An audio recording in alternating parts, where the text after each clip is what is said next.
Fiadanan'ny tompo amintsika rehetra dia mbola faly miaraba antsika rehetra indray tafahoana eto mifampizara izao tenin'Andriamanitra izao. Alohan'izany dia mbola hiary hivavaka isika.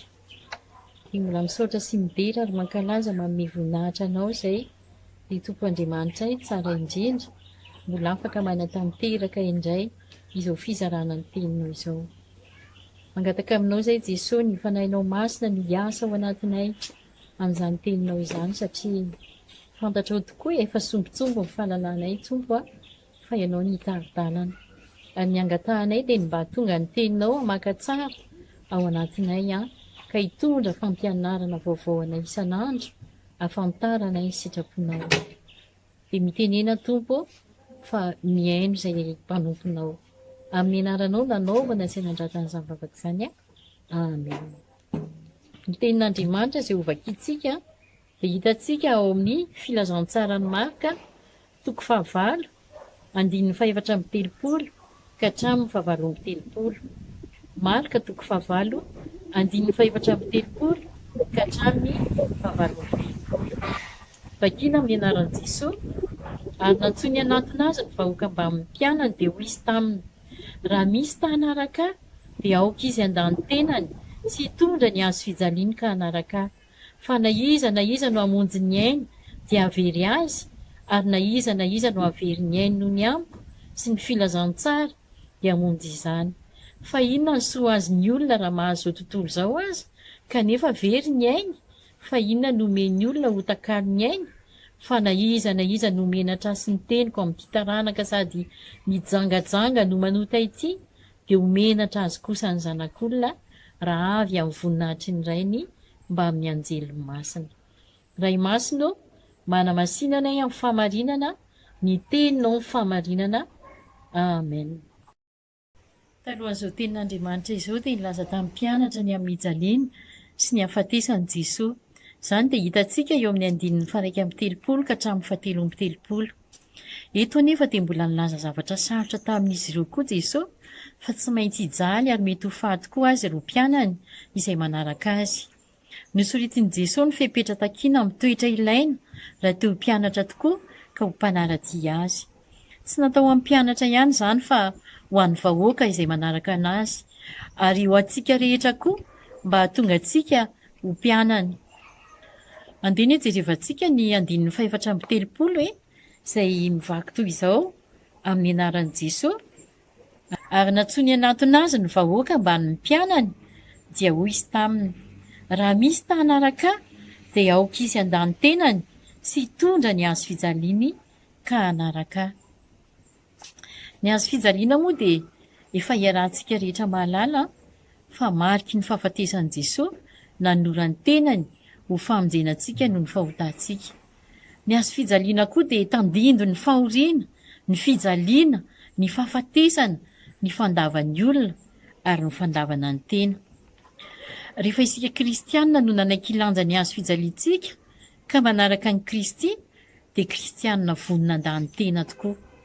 Tsy maintsy mahafoy ny fandrian'ny tena ary manaiky velona araka ny fandrian'ny Kristy irery ihany, fa tsy izay tiantsika rehefa te hanaraka an'i Jesosy Kristy isika. Lehibe lavitra tokoa no ny fitiavantsika ny tenantsika no tokony hitiavantsika an'Andriamanitra. Ary manarak'izay tokoa dia ny mpianatra Jesosy Kristy dia vonona hiatrikady amin'ny fahotana mandritry ny androm-piainany ka efa nanombo ny nofony mba amin'ny filany teo amin'ny hazo fijaliana niaraka tamin'i Kristy. Ary izany indrindra no ambaran'ny teny izay hitantsika ato amin'ny epistiliny Petera voalohany toko 4:1 ka hatramin'ny 2 dia vakiana amin'ny anaran'i Jesosy. Koa satria niaritra tamin'ny nofo Kristy dia lao mba ho fiadianareo koa izany saina izany. Fa izay niaritra tamin'ny nofo dia afaka miota mba tsy handanianareo ny andro sisa iainanareo amin'ny nofo araka ny filan'olona intsony fa araka ny sitrapon'Andriamanitra. Ambara koa any amin'ny Galatiana toko 2 andininy 20 manao hoe: voaomby niaraka tamin'i Kristy teo amin'ny hazo fijaliana aho ary tsy izao intsony no velona fa Kristy no velona ato anatiko. Ny mpianatra Jesosy Kristy koa dia vonona hiatrikady atao amin'ny Satana sy ny herinyaizina izay anisan'ny sakatsakana anantonantsika bebe kokoa an'Andriamanitra izany. Araka ny Efesianina 4:12 evakitsika amin'ny anaran'i Jesosy, fa isika tsy mitolona amin'ny nofo amandrà fa amin'ny fanapahana sy amin'ny fanjakana sy amin'ny mpanjakan'izao famaizinana izao dia amin'ny fanahy ratsy eny amin'ny rivotra. Ny mpianatry Jesosy Kristy koa ry havana dia vonina hiatrika ady amin'ny fanenjehana. Jesosy Kristy ary moa vao entsika ka vao maika ve isika mpanara-diana azy, vonina hiatrika ady amin'izany fanenjehana izany, amin'ny fanambarana amin'ny fahamarinana izay voalaza ny tenin'Andriamanitra. Ary mety voatery hiaritra fambaraka mihitsy aza sy fanenjehana tahaka ny Jesosy. Dia izany tokoa no ambaran'ny tenin'Andriamanitra ao amin'ny Timoty 2:7-12 dia vakitsika amin'ny anaran'ny Tsompo. Eny, izay rehetra teo velona amin'ny toe-panahy araka an'Andriamanitra izay ao amin'ny Kristy Jesosy dia enjena. Tena lalana mampahory sy lalana hitondrana ny azo fijaliana tokoa ny lalan'i Jesosy araka izany tenenina izany hoe raha misy ta hanaraka dia aoka izy hitondra ny azo fijaliana ka handany tenany ka hanaraka. Ny mpanaradian'i Kristy dia tsy mandeha amin'ny lalany intsony izay heveriny fa mety, fa manaraka an'i Jesosy Kristy ilay lalana sy fahamarinana ary fiainana. Tsaroa fa ny lalana hitondrana ny azo fijaliana dia lalam-pandresena tahaka an'i Jesosy Kristy izay nandresy ny fahafatesana. Dia izany indrindra ny tenenan'i Jesosy antsika amin'ny teny manao hoe ao amin'ny filazantsarany Jaona 5:17-30 izay mivaky toy izao amin'ny anaran'i Jesosy. Izany teny izany no efa nolazaiko taminareo mba hanananareo fiadanana. Tsy afaka anaisitra ny fiadanantsika ny fahoriana ety amin'izao tontolo izao ity. Ary izany no tenenin'i Jesosy amin'izany teniny izany mbola nitohizany fa aty amin'izao tontolo izao no ahitanareo fahoriana nefa matoky fa izao efa naharesy izao tontolo izao. Jesosy efa nandresy izao tontolo izao ary afaka mandresy an'izao tontolo izao koa isika. Ary izany indrindra no ambaran'ny teny ao amin'ny Romanina 5:17 manao toy izao: kanefa amin'izany rehetra izany dia manohatra noho ny mpandresy isika amin'ny lalany ilay tiantsika. Manaraka dia jerevantsika indray ny 5:30. Araka ny teny izay novakitsika teo ao amin'ny Marka 5:5-5:30. Fa na iza no tamonjy ny ainy dia avery azy, ary na iza no avery ny ainy no ny amiko sy ny filazantsara dia hamonjy izany. Inona moa no tiany Jesosy ambara amin'izany hoe hamonjy ny ainy izany? Ny hamonjy ny ainy dia fanekena iaina amin'ny sitrapony tenantsika sy izay tiantsika. Ao ny avinavina, ny fizahozahoana, ny harena, ny voninahitra, ny laza, ny fahefana, ny fahafinaretan'ny nofo, ny fametrahana ny fo amin'izao zavatra izao tontolo izao. Mandany sitrapon'Andriamanitra sy ny heriny ary mandany Jesosy Kristy sy ny famonjena izay natorony antsika. Izany olona monjy ny aina izany dia very tokoa ny fanahiny satria miaina amin'ny fahafatesana ara-panahy. Dia ambarany koa hoe na iza no avery ny ainy no ny amiko sy ny filazantsara dia hamonjy izany. Mahavery ny ainy dia hoe mahafoy ny ainy no ny amin'ny Jesosy Kristy. Tsy mametraka ny fiainany eo amin'izao tontolo izao fa manolotra ny tena no an'Andriamanitra, mamonjy ny fanahiny ka velona ara-panahy. Tenin'Andriamanitra dia manambara fa mifanohitra ny fiainana ara-panahy sy ny fiainana ara-nofo. Araka ny Galatianina 5:17 vakina amin'ny anaran'i Jesosy manao hoe fa nofo manohitra ny fanahy ary ny fanahy manohitra ny nofo, ary mifanohitra izy roa mba tsy azahoanareo manao izay zavatra tianareo. Fiainana be dia be tokoa ny tian'Andriamanitra omenantsika. Efa nampanantenan'i Jesosy izany any amin'ny Jaona 10:10 any hoe ny devoly dia tsy hanao afa-tsy ny hanapotika sy handrava sy hamono, fa izao kosa dia avy hanome anareo fiainana dia fiainana be dia be. Tena mampandiny tenantsika tokoa izany tenin'Andriamanitra izany hoe tena mahaverina antsika tokoa ve tsika noho ny amin'i Jesosy Kristy? Sa ny tenantsika no mbola velantsika hanjaka noho izy? Tena petrakintsika ho lohany tokoa ve Jesosy Kristy amin'ny zavatra rehetra? Tsarovy fa isika izao ny atao hoe fiangonana, ary Jesosy Kristy no lohan'ny fiangonana.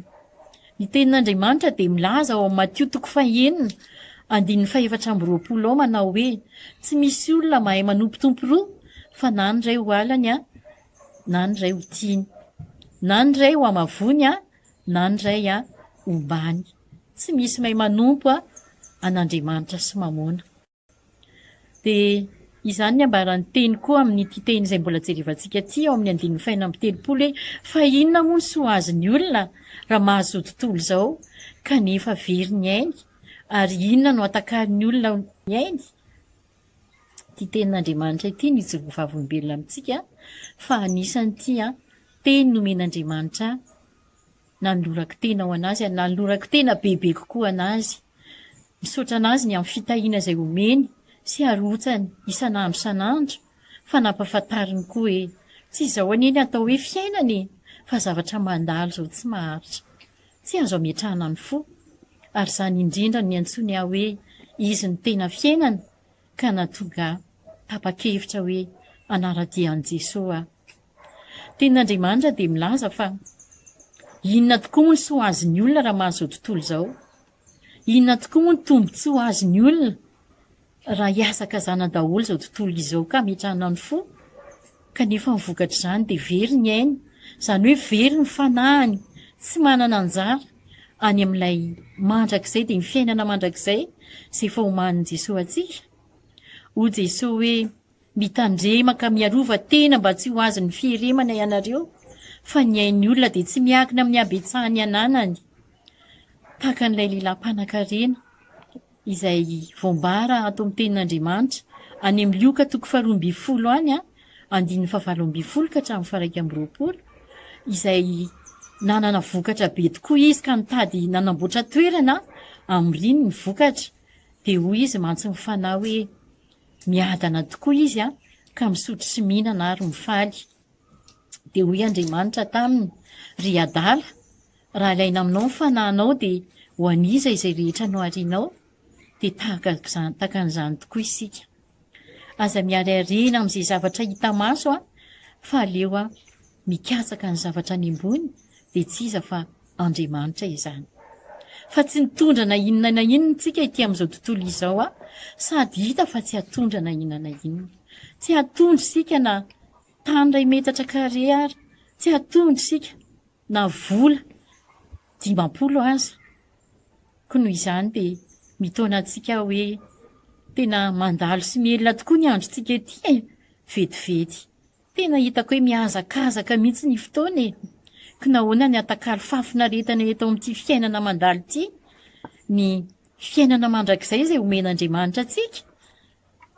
70 taona hozy izy ny tenin'Andriamanitra, ary 80 taona raha tahiny ka mateza indrindra. Dia mbola manambara amintsika ny tenin'Andriamanitra ho Matio 9:20 ka hatramin'ny 1:20, mivaky toy izao manao hoe aza miariariana ho anareo ety an-tany izay misy kalalao sy arafesina manimba, sady misy mpangalatra manambitrano sy mangalatra, fa miariariana ho anareo any an-danitra izay tsy misy kalalao na arafesina manimba, sady tsy misy mpangalatra manambitrano na mangalatra, fa izay ametrahanareo miarenareo dia ho any koa ny fonareo. Izany ry havana ny tenin'Andriamanitra izay hoentina ho antsika, ka noho izany dia aoka ho fantatsika fa tsy maintsy hiatrika fitsarana isika. Na iza dia tsy afa-bela amin'izany hoe fitsaran'Andriamanitra izany. Avy na tsy avy ny andro ny akaran'i Jesosy Kristy isika, dia manambara toy izao ny tenin'Andriamanitra izay hitantsika ato amin'ny Asan'ny Apôstôly 1:12, vakina amin'ny anaran'ny Tompo. Iny Jesosy izay nampiakarina niala taminareo ho any an-danitra iny, dia mbola ho avy tahaka ny nahitanareo azy miakatra ho any an-danitra. Tena manan-danja lehibe tokoa mihoatra izao tontolo izao ny fiainam-panahintsika tsirairay avy. Jesosy dia manambara Araka ny Mattio 5:17 manao hoe fa ho avy ny zanak'olona amin'ny voninahitry ny rainy mba amin'ny anjeliny dia hamaly ny olona rehetra araka ny nataony. Iverina indray Jesosy Kristy amin'ny fiafarany izao fiainantsika izao. Efa mbiakaiky tokoa izany fa efa mbiakaiky ny andro farany izao. Iverina izy hitsara ny olona tsirairay avy, hamaly antsika izay rehetra nataontsika, ary izy mihitsy no niteny hoe izay afafintsika no jinjaintsika. Raha menatra ny Kristy isika ety an-tany dia ho menatra antsika koa izy rehefa miverina ety amintsika amin'izany fotoana izany. Tsisy intsony ny fotoana hibebahana amin'izany fa fotoana hitondran'Andriamanitra ny fitsarana izany.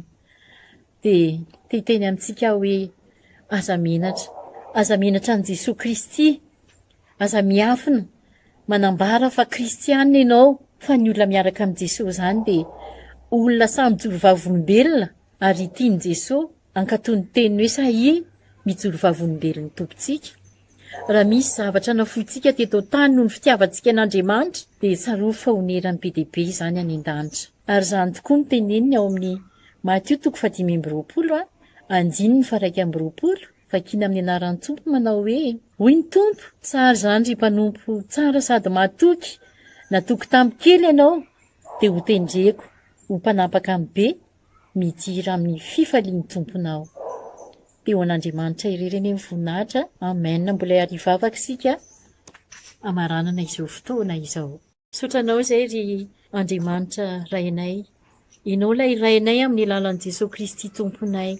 Ianao ilay ray tsy mitsahatra, teny aminay ny sitraponao ary mitarika anay hatanteraka izany sitraponao izany, hanananay fiainam-pakatoavana anao. Jesosy Tompo, hitanao ny fahalemenay Andriamanitra. Nefa ianao dia miteny fa ny fahalemenay dia tanterahanao amin'ny herinao. Dia apetraka eo aminao Andriamanitra ny fiainam-panahinay, ity nofinay ity izay tombojoro fahavarinao, ka mahatonga anay mandany hanaraka anao, mba hahatonga anay tokoa hiara hitondra aminao ny azo fijaliana, mba hahatonga anay ho vonona hiatrikady ny amin'izay mety fanenjehana, ny amin'izay mety fijoroana vavolombelonao, ary hiatrikady koa ny amin'ny asainay manambara ny fitiavanao, ny famonjenao, ka tsisy asaraka anay amin'ny fitiavanao Andriamanitra. Dia apetraka hifenao aminao ny fiainanay Tompo, fa inona tokoa moa ny soa azon'ny olona raha mahazo tontolo izao ianao, kanefa very ny ainy, ary inona no atakalin'ny olona ny ainy? Tsy misy afa-tsy ianao Jesosy Kristy. Ianao ilay manome anay ny fiainana mandrakizay. Ianao irery ihany no afaka ametrahanay ny ainay, ary tianao izay avery ny ainay tokoa, tsy ho variana amin'ny fiainan'izao tontolo izao tsy miariarena ho an'ity nofina ity Jesosy, fa hikatsaka mandrakariva ny fanjakanao sy ny fahamarinanao. Ampio izay Tompo hatanteraka izany. Fantatray fa ny fanahy masonao izay ampitoerinao anatinay no mitaridalana anay, mampianatra anay, ary hatonga anay tena ifandray sy fankazatra aminao bebe kokoa isan'andro. Fa izany tokoa ny teninao hoe mifankazara amin'ny tsy to dia hiadana ianareo, fa izany no hivinysoa aminareo. Dia mangataka aminao izay Andriamanitra, ny olona rehetra izay mijery izao fampizarana ny tenin'Andriamanitra izao, ianao ny hiasa amin'ny fony tsirairay avy, ny amin'ny teny izay ambara, hahatonga anay tsy ho menatra anao Jesosy, fa tsy maintsy hiatrika fitsarana tokoa izay tsirairay avy, ary tsy misy afaka amin'izany fitsaranao izany, amin'izany fotoana izany dia tsy misy tsony ny fotoana hibebahana. Ary izany no hitsaranao anay amin'izay asa vitanay Tompo, fa izay nafafinay tokoa no jinjanay. Mbola mamindra fony nefa ianao Andriamanitra, mangataka aminao mikasiany fony tsirairay avy, tena nolo-tena ho anao tsy hamonjy ny ainy fa avery ny ainy noho ianao. Dia misotra Tompo fa manana fanantenana tokoa izay rehetra matoky sy miantehitra aminao. Amin'ny anaranao Jesosy ny anaovana sy anandratana izany vavaka izany. Amen.